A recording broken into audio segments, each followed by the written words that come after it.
tough mentality to be able to live in the streets. Some of them make it. Some of them don't like it. They make the best out of it.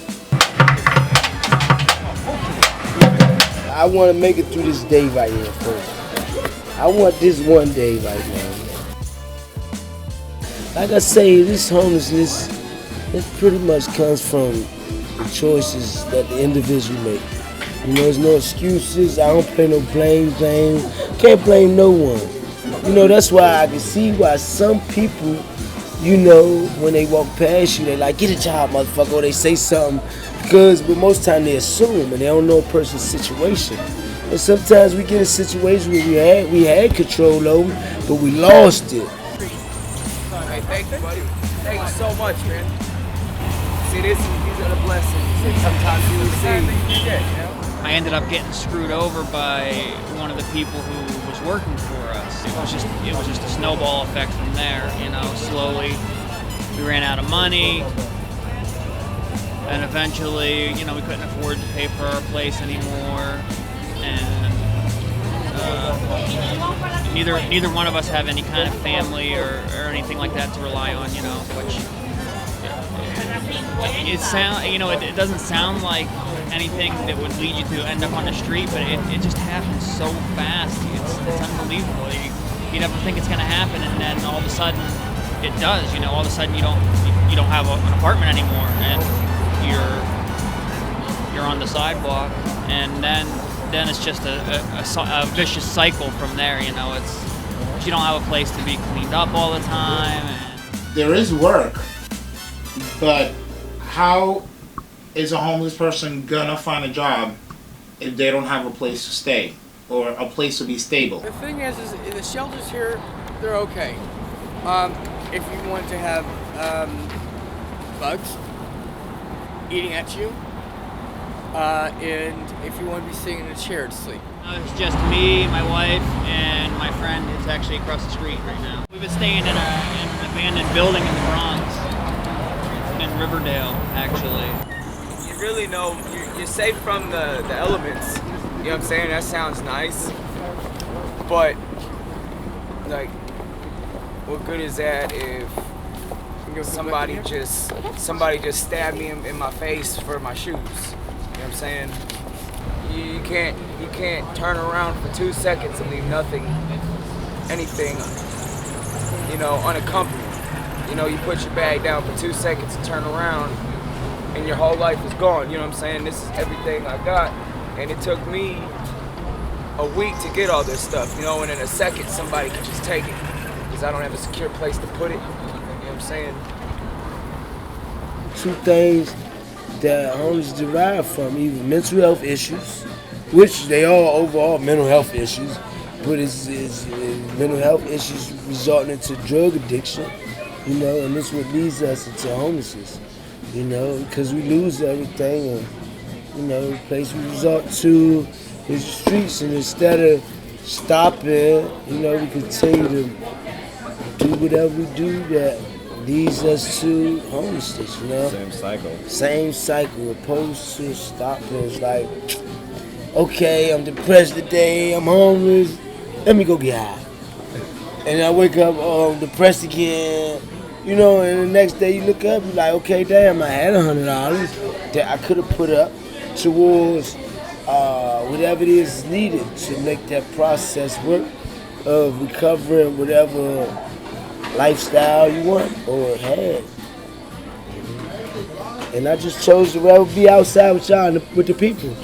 I like to be outside. I don't have no restrictions out here. Motherfucker can't tell me, oh, it's 10 o'clock, you gotta lay in your bed. You know, in the shelter, you gotta do all that. But it's enough time. I could just go anywhere. I could walk. I could be by myself and just think. Just think, clear my mind. Like today, I want to just clear my mind. Just try to do something to keep me, because I'm sure at some point today, something's going to trigger me to want to go get high again. I know it, because it always happens, crack chemicals, because it's still in my body. This is the most evil and corrupt city in the world, and it's not just like people walking around selling drugs or gangbanging or prostituting or stealing or anything like that. I mean, it's the people living in these buildings, owning these buildings, that are the most dangerous people out here. I come out here on the streets. I'm new to the streets. I'm in Manhattan. I don't know nothing. You know, I start just talking to a lot of random people, and this guy sees me. You know what I'm saying? And he's like, "Hey, he's on the streets. Okay." He tried to talk to me. He tries to be my friend. He's like, "Well, look, man. You know that I'm not from the streets. You know what I'm saying? You know that I stay right over here. Like, why don't you let me, you know what I'm saying, put some clothes on you, you know what I'm saying, buy you some food, you know, you can, I got a spare bed, okay? Thanks, buddy. You know, this is like an 18-year-old kid, you know what I'm saying, 19-year-old kid. Next thing you know, motherfuckers in there getting dick. The guys want something more from the kid, you know what I'm saying? The guy brings the kid out to find other people.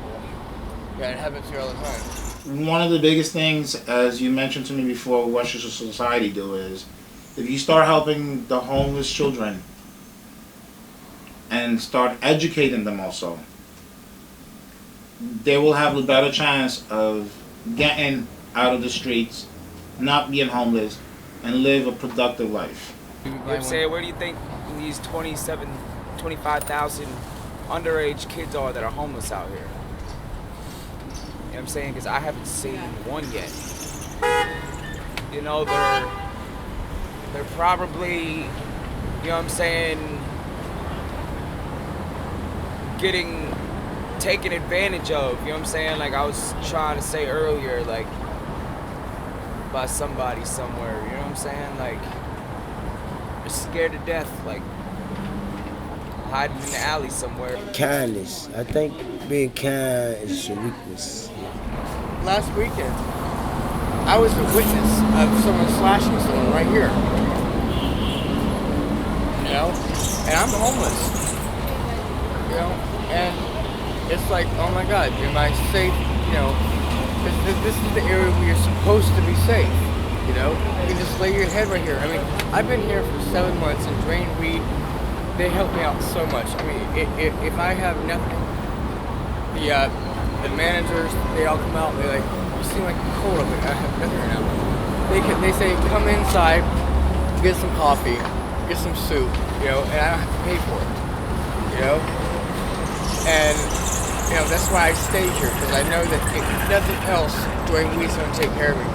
There's been at least 5 incidences where I was inside or asleep, where these guys, they bang on the window, the workers literally bang on the window because someone's trying to take my bag from underneath me or take money from my cup, and they run out and they say stop, you know? So that's why I stay here, because, you know, I know that I can feel safe right here. Is that sometimes we have to forget the rules, forget the regulations, forget the policies, and start looking at the human being itself. My father decided to build their own dream home. 6 months ago, it went up in flames, and they died in the house fire. I'm caught with being, you know, I was supposed to get like, you know, $700,000, but the house cost $800,000 that they built. So now, me and my sister are in debt $20,000. So we paid the debt. My sister doesn't want to help me out at all because she has the stocks. And she looked at me the other day, like on the phone, and then she came down to visit me. And she was like, "You're adopted."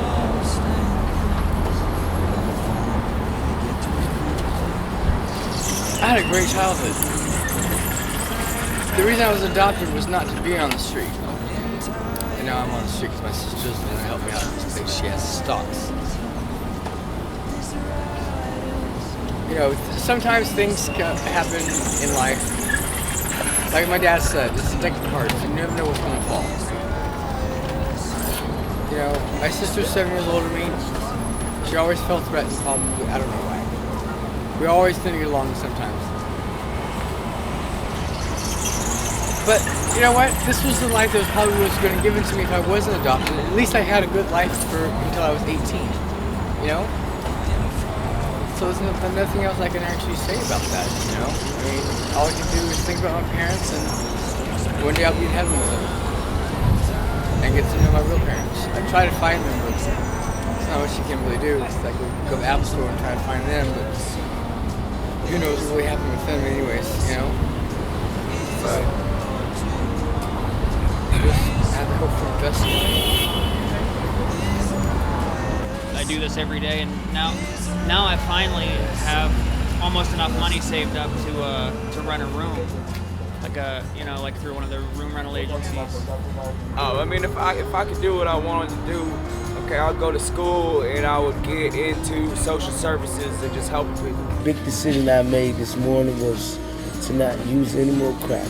Last night, I actually threw away the apparatus that's used to get this stuff up in your system, which is the pipe. I ain't throw the lighters away because I don't smoke cigarettes, but anyway. I say, man, this drive I have to stop comes from pain. I'm tired of suffering, you know. Last night, it took me some shit to sit down and think about. Last time I met a guy, engineer, he helped me. He don't know he helped me. But the way he talked to me is like, damn, you're right. You know, I'm bigger, better than this. I know better. And there's a golden rule saying, if you know better, you do better.